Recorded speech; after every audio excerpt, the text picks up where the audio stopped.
Big weekend for Dante Moore on the road. That it is, Bob. Dan Lanning didn't give much yesterday in the press conference, to no shocking development. No, he's dialed in. I also watched, I don't know if you guys dove into it yesterday, James Franklin had his press conference for the game. Do you know how long it was? After he opened with his whatever. The entirety, so opening rant mixed with questions and answers. Based on Lanning's 6-second answers to almost every question except one, I'm going to guess 4 minutes. 42. 42 minutes? I watched the entire thing because I'm a sicko. 42 minutes. He was chatty. He was talkative. He was good. Every single reporter that asked a question at James Franklin's press conference a 4-minute answer. also started it with, "Hey, James, how are you?" And he'd respond, "Hey, Bill. Hey, Tony. Hey, Bob, whatever. How are you?" And then a question, and then You got a problem with that? I got no problem with that at all. Because we don't have that dynamic here. Nope, we do not. I was laughing watching it at home of like, that is a long press conference, man. I pulled out the video. I'm like, I wonder what Franklin had to say today. And I'm like, 42 minutes? All right, see what we got. Not a lot to take from it. Imagine Dan Lanning. "Hey, James, how's your family?" What? What? What is that? We got him, boys. Lanning did talk about the rush defense. It's one area of concern or question going into the Penn State game. Yeah, it was in the Big Ten title game last year, too. How are the Big Uglies going to do against that rushing attack of Penn State? Here was Dan Lanning.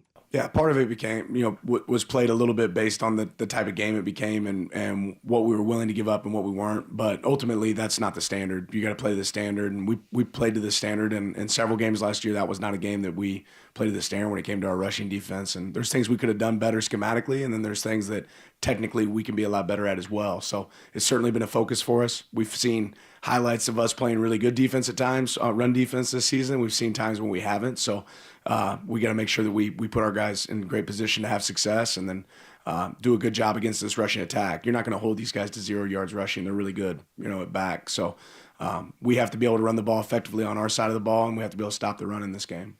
So according to PFF, Penn State is number 6 in all of the land in run blocking.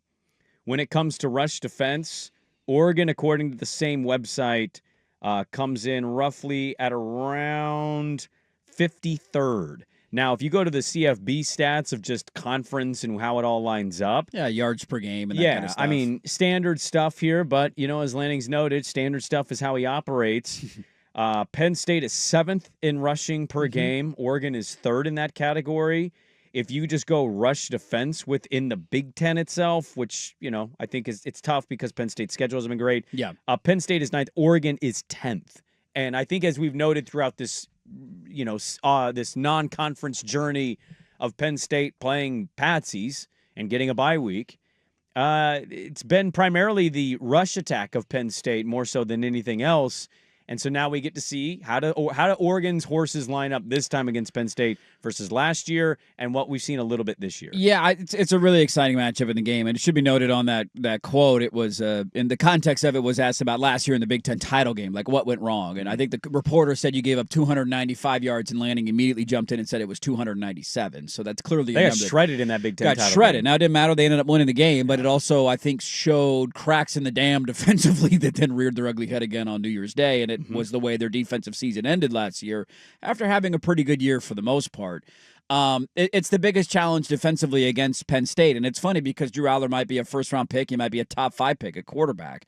And I know that they've upgraded at wide receiver, but I also know the DNA of that offense is going to be they want to control the line of scrimmage. They got 2 dominant running backs that they're going to try and lean on, and that's the way that they want to beat you. They got 2 different guys who are slightly different style and runners, and they're both incredibly effective. And when they came back for another year, I think we all circled Penn State as this is their kind of all-in season, right? Quarterback's back. They've added guys in the portal. Their 2 running backs are back. Here comes Penn State. And so it's a massive challenge. I don't know if Oregon's going to face a team.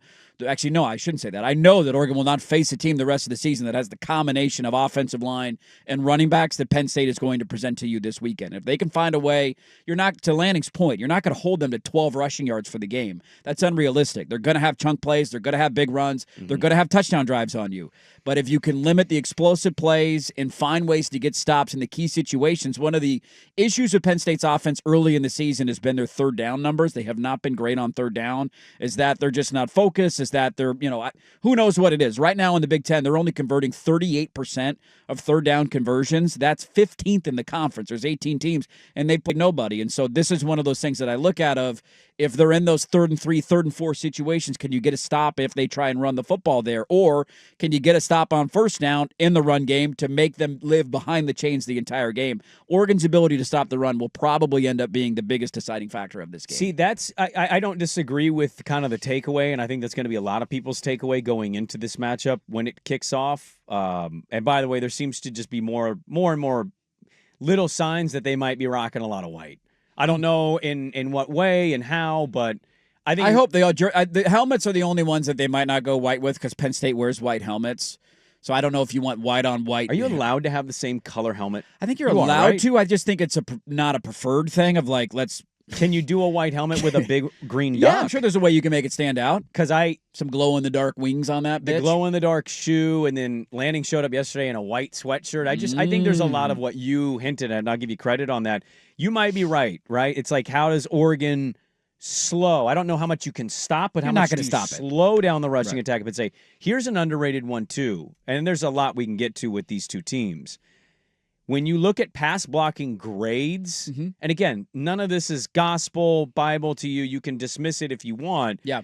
But pass blocking grades at PFF have Oregon ranked number 1 in all of the land. Which is ironic because I would have argued I didn't think their tackles played very well this weekend.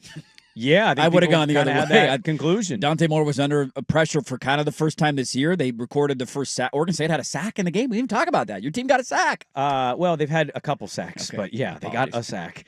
Penn State is 7th in pass rush. Yeah. So as much as I think everybody fairly is going to highlight in this matchup rushing attack, rush defense, I think you can actually flip it as well and say, okay, let's say Penn State kind of does the same thing. Oregon, maybe they slow the rushing attack of Oregon down.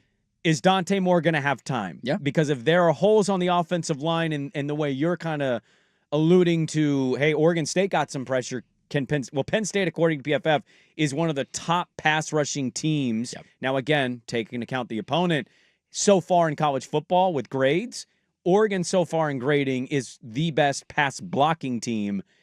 And if you can open things up with Dante Moore and what he can get from Sadiq and Benson and Moore, plus the running backs out of the backfield and more, well, then I think you're going to feel pretty good about that. But I think that's another element of the matchup that certainly deserves highlighting is the pass rush of Penn State against the pass blocking of Oregon's offensive line. Without it, there's so many things we can get to in this game. I think on that note, offensively for Oregon, do they have – one of the things that stood out to me for both their pressers yesterday, and I watched them both, Franklin was asked about the number of guys that they played, which is somewhat similar to Oregon early in the season, and how much would that get pared down going into a big game.